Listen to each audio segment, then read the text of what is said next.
I love death, everyone. Now, let me clarify that. I'm not seeking death out, and I'm certainly not causing it. But it's just a part of life. My first experience with death was that of my brother Joey. He passed away in 2003 at the age of 16. That's him in the middle. And I was only 11 years old at that time. But I witnessed something amazing happen. You see, everybody dropped what they were doing. And we had family and friends fly in from Washington State, from Florida, Minnesota, Texas, all coming to this little town in southeastern Wisconsin. And I realized something amazing at the funeral.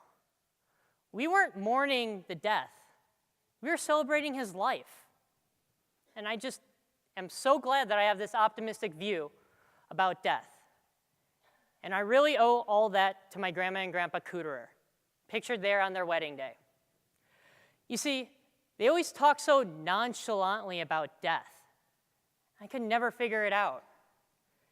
They even subscribed to the newspapers of their hometowns, all the way back in northern Wisconsin, just so that they could read the obituaries. And when they recognized the name, they were never sad about it, because they knew that they were going to be able to see their friends again, they're going to be able to share some stories, share some laughs, and being from Wisconsin, they knew there was going to be a lot of beer there too. And I've often wondered how they could be so casual about death. Well, turns out in the 1930s, funerals were a bit of a DIY project. My grandma, she had to help prepare the body, and funerals were held in their homes.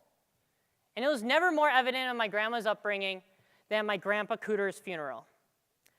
You see, just before the wake, we got to see his body, all of us immediate family members. And I remember my grandma walking up there first, leading the way. And when she looked down at him, she immediately pulled out her comb and started fixing his hair, all while muttering to herself, "I knew they were going to get this wrong."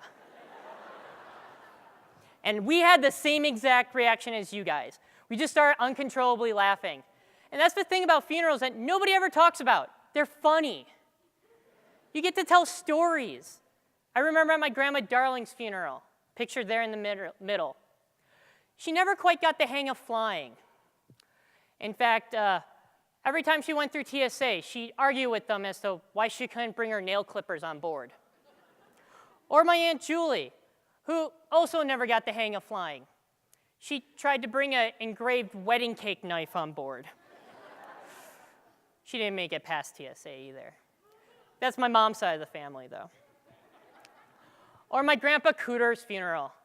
We got to hear so many stories about him growing up on the farm, all the trouble he got into, all the tractors and cars he broke along the way. In fact, there was one time that him and my grandma were driving along. They were running late. It was the middle of a storm, and he wasn't stopping until the tree decided that they were going to stop. Car was totaled, but they were just fine. Or my cousin Susie, who is notoriously late to everything.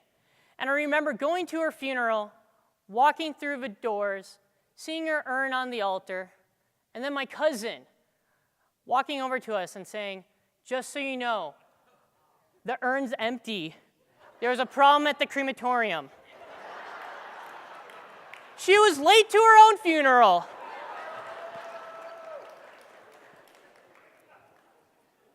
And the latest funeral, that was a Kuderer funeral, was my dog Lucky.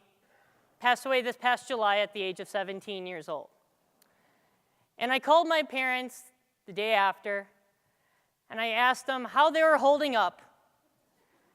And they said, "Well, we put Lucky in the backyard, we said a few words, and right now the neighbors are over, and we're having a beer." And I just think that is such a Kuderer funeral. So when life gives you lemons, you make lemonade. But when life gives you death, you throw a party. Thank you.